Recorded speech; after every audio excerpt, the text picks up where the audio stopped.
Hello everyone. Today we will discuss about the Ohm's law and the superconductivity. First we will discuss about Ohm's law. तो हम ये देखेंगे कि Ohm's law क्या होता है. तो सबसे पहले जो Ohm's law जो ऑब्जर्व किया था वो जर्मन एक साइंटिस्ट थे जिनका नाम ओम था. उन्होंने जो कंडक्टिंग मटेरियल्स है उसमें ये फेनोमिना ऑब्जर्व किया था कि यदि हम किसी कंडक्टर पे वोल्टेज को इंक्रीज करें या डिक्रीज करें तो वहाँ उन कंडक्टर में करंट भी इंक्रीज या डिक्रीज होगा. और वो किस तरह से डिक्रीज होगा? if the voltage in the circuit increases then the current will increase. यदि हम क्या करेंगे, वोल्टेज किसी कंडक्टर में बढ़ाएंगे तो वहाँ पर क्या होगा, करंट भी इंक्रीज होगा. या यदि हम वोल्टेज को कम कर दें तो करंट भी क्या होगा, कम हो जाएगा हमारा. तो इससे हमें क्या ऑब्जर्वेशन मिला, और जो साइंटिस्ट थे ओम्स, उन्हें ये ऑब्जर्वेशन मिला कि जो अप्लाइड वोल्टेज है किसी सर्किट में, that is directly proportional to the current. तो we can say that according to the Ohm's law applied voltage is directly proportional to the current. Ohm's law state the relationship between the current, voltage and the resistance. जो Ohm's law है वो current, voltage और resistance के बीच में relation देता है. और इस लॉ को जो साइंटिस्ट थे, जो फिजिसिस्ट थे, जॉर्ज ओम, उन्हीं के नाम पर इस लॉ को ओम्स लॉ कहा जाता है. तो according to Ohm's law V upon I is equal to R, और we can say that ratio of the voltage and current will equal to the resistance. The ratio of the voltage to the current is called the resistance. In many conductors the resistance is independent of the voltage. This relationship is called the Ohm's law. बहुत सारे ऐसे conductor होते हैं जहाँ पर जो voltage apply कर रहे हैं हम, और फिर जो करंट जो फ्लो कर रहा है सर्किट में, वो दोनों क्या होते हैं, इंडिपेंडेंट होते हैं. तो ऐसे कंडक्टर को, ऐसे मटेरियल्स को हम कहेंगे कि वो ओम्स लॉ फॉलो कर रहे हैं. लेकिन कुछ मटेरियल ऐसे भी होते हैं जो ओम्स लॉ को फॉलो नहीं करते, फॉर एग्जांपल सेमीकंडक्टर मटेरियल. तो इस तरह के मटेरियल को हम नॉन ओमिक मटेरियल्स कहते हैं. तो यहाँ पर हम देखें, यदि ग्राफ ए में, graph A represent a V I characteristics of a conductor. Graph A में है वोल्टेज और करंट के बीच में हमने ग्राफ ड्रॉ किया है. तो हम ये देखेंगे कि ये वी आई करेक्टरिस्टिक्स क्या है, लीनियर है. जैसे जैसे हम वोल्टेज बढ़ा रहे हैं उसी रेशो में करंट हमारा इंक्रीज हो रहा है. और ये इस ग्राफ का स्लोप हमेशा क्या रहेगा, कांस्टेंट रहेगा. Delta I upon delta V is equal to 1 upon R, that is the inverse of the resistance. तो इस तरह का जो फेनोमिना जिन मटेरियल्स या जिस कंडक्टर जो फॉलो करेंगे उन्हें हम कहेंगे कि these conductors are following the Ohm's law. लेकिन कुछ मटेरियल ऐसे होते हैं जहाँ पे ओम्स लॉ फॉलो नहीं किया जाता. जिस तरह से हम ऑब्जर्व कर सकते हैं ग्राफ बी में, यहाँ पर हमने वी आई करेक्टरिस्टिक्स ड्रॉ की है. और ये वी आई करेक्टरिस्टिक्स क्या है, नॉन लीनियर है. नॉन लीनियर मीन्स यदि हम वोल्टेज को इंक्रीज कर रहे हैं तो जो करंट है वो क्या होगा, हमारा नॉन लीनियरली इंक्रीज होगा, उसके प्रोपोर्शनल में इंक्रीज नहीं होगा. तो यदि यहाँ पर हम स्लोप निकालें तो delta I upon delta we her point पर अलग अलग होगा. तो इस तरह के मटेरियल्स को हम कहते हैं नॉन ओमिक मटेरियल्स. तो हम मटेरियल्स को हम दो कैटेगरी में डिवाइड कर सकते हैं. Material those are following the Ohm's law, that these are known as ohmic material, and the material doesn't follow the Ohm's law, and this type of material is known as non-ohmic materials. तो हमेशा जो ohmic material है उनका जो we I characteristics होगा वो क्या होगा, लीनियर वी आई करेक्टरिस्टिक्स होगा. और जो नॉन ओमिक मटेरियल है उनका वी आई करेक्टरिस्टिक्स क्या होगा, नॉन लीनियर होगा. तो हम यहाँ पर ओम्स लॉ को समराइज कर सकते हैं. तो ओम्स लॉ हमें पता है कि ओम्स लॉ रिप्रेजेंट या gives the relation between the voltage, current and the resistance, and the ratio of the I upon R, ratio of the I and R, ratio of the V upon R is the resistance. or we can say that V is equal to IR. Here V is the voltage, and we know that we measure the voltage in volt, and R is the resistance, and the unit of resistance is ohm, and I is the current, and that is represented in the ampere. Now we will see the some example. Example 1 is, if 120 volt potential difference is applied to a resistance which draw a current of 4 ampere, then what is the toaster's resistance? There is a toaster having a resistance of 120 volt, और उसमें 4 ampere का current flow हो रहा है, तो हमें find out करना है कि जो टोस्टर का रेजिस्टेंस कितना है। जो तो हमें गिवन है क्या है, वोल्टेज दे रखा है हमें 120 वोल्ट, करंट है आई 4 एम्पियर। तो सिंपल हम यहाँ पे क्या करेंगे, ओम्स लॉ को अप्लाई करेंगे, V is equal to I R. यहाँ पर हमें V और I गिवन है, तो हम simply R is equal to V upon I से हम यहाँ पर इसका रेजिस्टेंस निकाल लेंगे कि टोस्टर का रेजिस्टेंस कितना होगा, that will equal to the 30 ohm. Similarly यदि हम एक दूसरा एग्जांपल देखें, what is the current flow through a 80 ohm coil when it is connected to a generator applying 120 volt।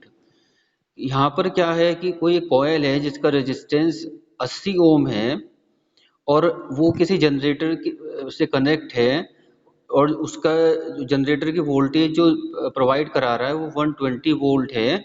तो हमें पता करना है कि जो करंट फ्लो कितना होगा। तो यहाँ पर भी हमें दो चीज़ दे रखी है, गिवन है, एक तो resistance R is equal to 80 ohm, voltage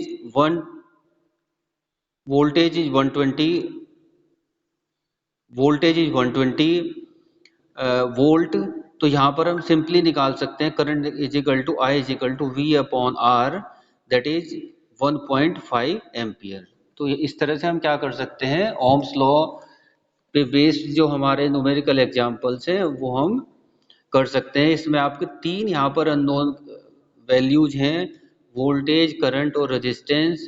तो सभी न्यूमेरिकल्स में क्या होगा, आपका तीन में से दो आपको गिवन होंगे, और आपको थर्ड की वैल्यू आपको निकालनी है। Now we will discuss about the super conductivity. We know that, हम जानते हैं कि यदि हम किसी कंडक्टर को टेम्परेचर को हम क्या करेंगे, कम करते हैं या टेम्परेचर को बढ़ाते हैं, तो उसकी रेजिस्टेंस वेरी करता है। तो कंडक्टर का क्या प्रॉपर्टी होती है, कंडक्टर की प्रॉपर्टी ये होती है कि यदि हम टेम्परेचर को बढ़ाएंगे तो उसका रेजिस्टेंस भी इंक्रीज हो जाएगा, और यदि हम टेम्परेचर को क्या करेंगे, कम करेंगे, तो उसका रेजिस्टेंस धीरे भी कम होगा अकॉर्डिंग टू द टेम्परेचर। जितना टेम्परेचर हम कम कर रहे हैं उसका रेजिस्टेंस भी उतना ही कम होगा। तो सुपर कंडक्टिविटी या सुपर कंडक्टिंग मटेरियल क्या होते हैं, नॉर्मल जो कंडक्टर होते हैं उसमें क्या होगा, यदि हम टेम्परेचर को धीरे धीरे कम करके लेके आए तो उनकी रेजिस्टेंस क्या होगा, हमारा कम होता चला जाएगा, रेजिस्टेंस हमारा कम होता चला जाएगा। तो कुछ मटेरियल ऐसे होते हैं कि यदि हम उनका क्या करें, टेम्परेचर को कम करें, तो एक ऐसा टेम्परेचर आएगा जहाँ पर उनकी रेजिस्टेंस जीरो हो जाएगा, और इस टेम्परेचर को जहाँ पर इन मटेरियल्स का रेजिस्टेंस जीरो हो जाएगा हम क्रिटिकल टेम्परेचर कहते हैं। तो क्रिटिकल टेम्परेचर से नीचे उस मटेरियल का रेजिस्टेंस क्या होगा, जीरो होगा। रेजिस्टेंस जीरो का क्या मतलब हो गया, यदि हमें रेजिस्टेंस जीरो का मतलब ये हो गया कि यदि हम उस मटेरियल्स में कोई करंट फ्लो कराएंगे तो उसका रेजिस्टेंस जीरो होगा, लॉसेस क्या होंगे, बिल्कुल आपके जीरो होंगे। तो फॉर सम, मैं आपको दोबारा एक बार रिमाइंड करा देता हूँ, for some material the resistivity vanishes at some low temperature, this physical property of material is known as the super conductivity. Any material exhibiting this property is the super conductor.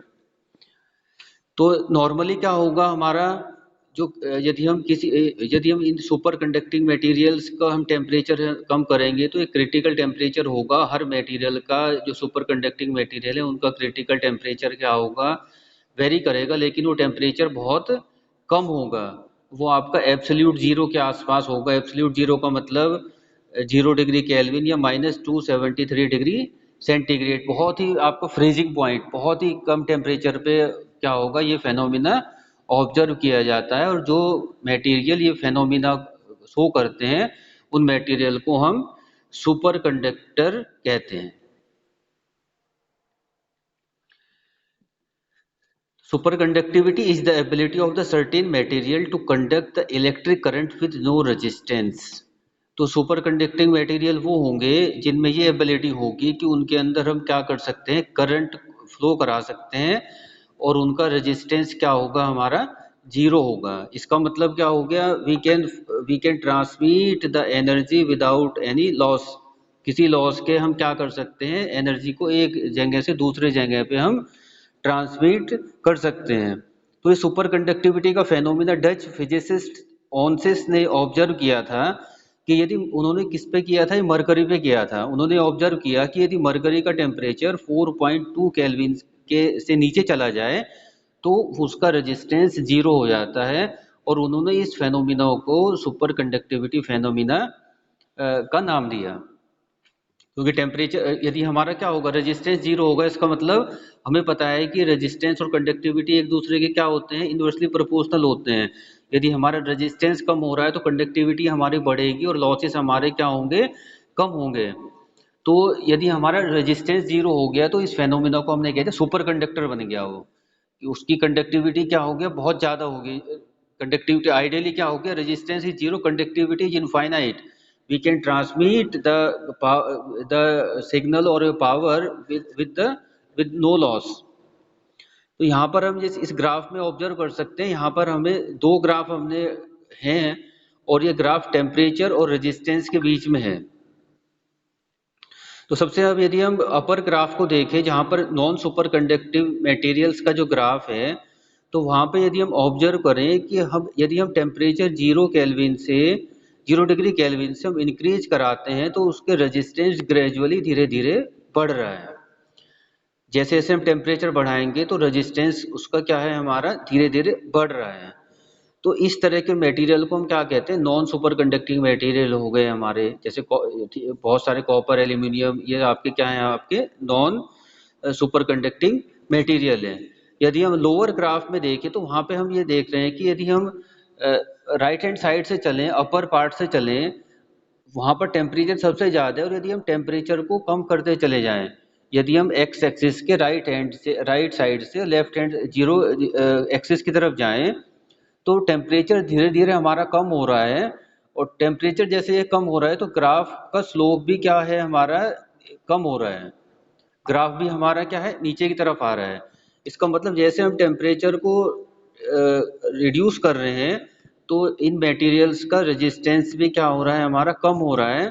और एक point पर आप देखेंगे जहाँ पर TC है, TC is the critical temperature, इस point पर आकर जो रेजिस्टेंस है वो क्या होगा, जीरो हो जाएगा। तो इस पॉइंट पर के बाद यदि ये टेम्परेचर हम रिड्यूस करेंगे तो जो भी मटेरियल होगा वो क्या होगा, जीरो रेजिस्टिविटी शो करेगा या इनफाइनाइट कंडक्टिविटी शो करेगा। वो मटेरियल एक सुपर कंडक्टर बन जाएगा, उसके अंदर कुछ भी रेजिस्टिविटी नहीं होगी। तो अब सुपर कंडक्टिव मटेरियल्स, कई सारे ऐसे मटेरियल होते हैं जो जो सुपर कंडक्टिव प्रॉपर्टी को शो करते हैं। जैसे गैलियम हो गया, एल्यूमिनियम हो गया, इंडियम हो गया, टिन हो गया, मरकरी हो गया, लेड हो गया। तो जैसे गैलियम है आपका, तो गैलियम का क्रिटिकल टेम्परेचर 1.1 केल्विन होगा। यदि 1.1 केल्विन से हम नीचे ले जाएं तो गैलियम एक सुपर कंडक्टिव हो जाएगा, सुपर कंडक्टिविटी का फेनोमिना फॉलो करेगा।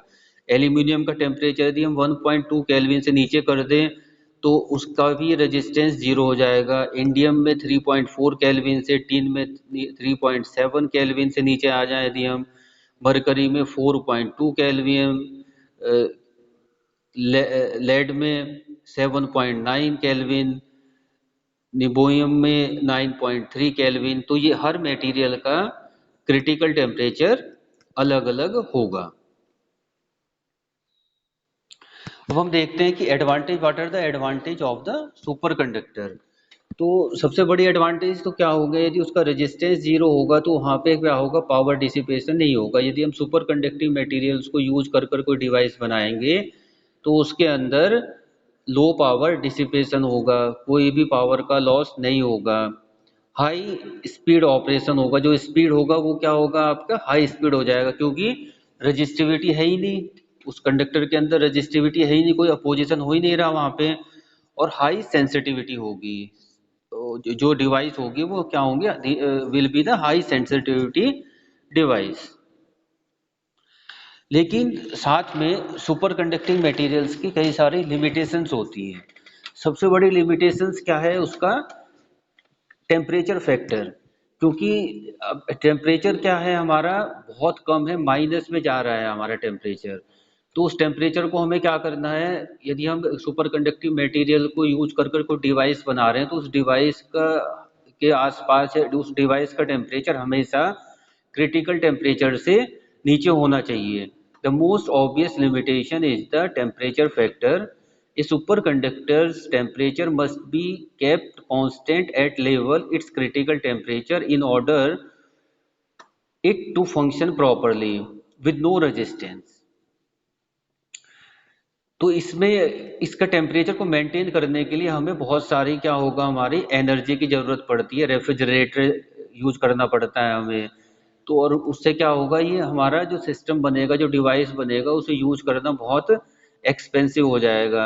नॉर्मली हम क्या करते हैं, नॉर्मली हम लिक्विड हेलियम यूज करते हैं एज ए कूलेंट, पर ये क्या होगा, बहुत ज़्यादा कॉस्टली पड़ता है। तो साइंटिस्ट अब इस पे वर्क कर रहे हैं कि किस तरह से हम किसी मटेरियल की सुपर कंडक्टिविटी प्रॉपर्टी को रूम टेम्परेचर पर एक्सप्लोर कर सकें। इसमें रिसर्च चल रहा है इस एरिया में। सेकंड प्रॉब्लम ये है कि यदि हम क्या करेंगे, जिस तरह से हर सुपर कंडक्टिव मटेरियल का एक क्रिटिकल टेम्परेचर होता है कि यदि हम टेम्परेचर उससे नीचे ले आए तो रेजिस्टेंस जीरो हो जाएगा, उसी तरह से हर सुपर कंडक्टिव मटेरियल का एक क्रिटिकल मैग्नेटिक थ्रेशोल्ड होती है, क्रिटिकल मैग्नेटिक थ्रेशोल्ड होती है। इसका क्या मतलब हुआ कि फॉर एग्जांपल हमने कोई सुपर कंडक्टिव मटेरियल से कोई डिवाइस बनाया है और वो हमने किसी मैग्नेटिक फील्ड में आ गया हो। Another problem that the super conductor face is the expose to the magnetic field. यदि वो मैग्नेटिक फील्ड में एक्सपोज हो रहे हैं तो क्या होगा, जिस तरह से क्रिटिकल टेम्परेचर होता है उसी तरह से हर हर सुपर कंडक्टिंग मटेरियल का एक क्रिटिकल मैग्नेटिक फील्ड होगा। यदि उस सुपर कंडक्टिंग मटेरियल के आसपास जो मैग्नेटिक फील्ड है वो क्रिटिकल वैल्यू से कम हो जाएगा, क्रॉस कर देगा उसे, तो जो सुपर कंडक्टिंग मटेरियल है वो अपनी जो सुपर कंडक्टिविटी का जो प्रॉपर्टी है उसे छोड़ देंगे, वो नॉर्मल बिहेव करना शुरू कर देंगे। तो ये क्या है, इसमें एक ये लिमिटेशंस हैं।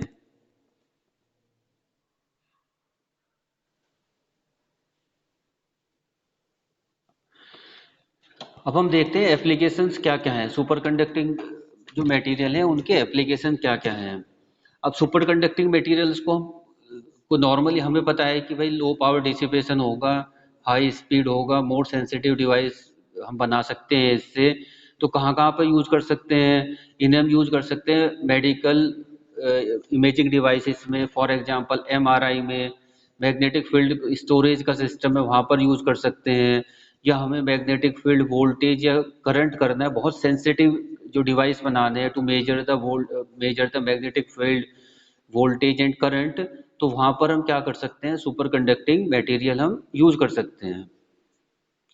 सुपर कंडक्टिंग मटेरियल्स की हेल्प से हम डिजिटल सर्किट्स बना सकते हैं। सुपर कंडक्टिंग मटेरियल की हेल्प से हम मोबाइल फोन्स की में माइक्रोवेव फिल्टर्स लगा सकते हैं जो नॉइज को क्या कर सकें, सप्रेस कर सकें। और एग्जांपल क्या है, सुपर कंडक्टिव से हम क्या कर सकते हैं, हम हाई परफॉर्मेंस ट्रांसफार्मर बना सकते हैं, पावर बना सकते हैं, जनरेटर बना सकते हैं, क्योंकि उसमें जो कॉइल्स होंगी नॉर्मली वो कॉपर की होती है, लेकिन यदि हम सुपर कंडक्टिंग मटेरियल की बना रहे हैं तो उसमें क्या होगा, लॉसेस कम होगा और वो ज़्यादा मैग्नेटिक फील्ड को जनरेट कर पाएंगे। इसी तरह से हम इसे ट्रांसमिशन, पावर ट्रांसमिशन में, इलेक्ट्रिक पावर ट्रांसमिशन में हम सुपर कंडक्टिंग मटेरियल को हम यूज कर सकते हैं। लेकिन प्रैक्टिकल डिसएडवांटेज क्या है कि फॉर एग्जांपल यदि हम इलेक्ट्रिक पावर ट्रांसमिशन के लिए सुपर कंडक्टिंग मटेरियल यूज कर रहे हैं और हमने यहाँ से 200, 300, 400 किलोमीटर पे हमने सुपर कंडक्टिंग मटेरियल्स की लाइन बिछाई, या अंडरग्राउंड बिछाएं या हम ऊपर को बिछाएं, एयर के थ्रू जाएं हम सरफेस पे पोल लगा कर, तो प्रैक्टिकल प्रॉब्लम क्या होगी कि हमें उस कंडक्टर के चारों तरफ हमेशा 24 आवर उसका जो टेम्परेचर है वो उसका क्रिटिकल टेम्परेचर से कम रखना पड़ेगा, तो ये बहुत बड़ी डिफिकल्टी है। तो सुपर कंडक्टिंग मटेरियल के बहुत सारी एप्लीकेशंस हैं, और लेकिन इसकी कुछ डिसएडवांटेज हैं। तो अब ये रिसर्च, जो रिसेंट रिसर्च इसमें ये चल रहा है कि हम कुछ इस तरह के मटेरियल ढूंढ पाएँ कि जिससे कि जो मटेरियल हैं वो हाई, उनका क्रिटिकल टेम्परेचर हाई हो, या नॉर्मल टेम्परेचर पर भी वो सुपर कंडक्टिंग मटेरियल की सुपर कंडक्टिविटी का फेनोमिना को फॉलो कर सके। तो आज के लेक्चर में इतना ही।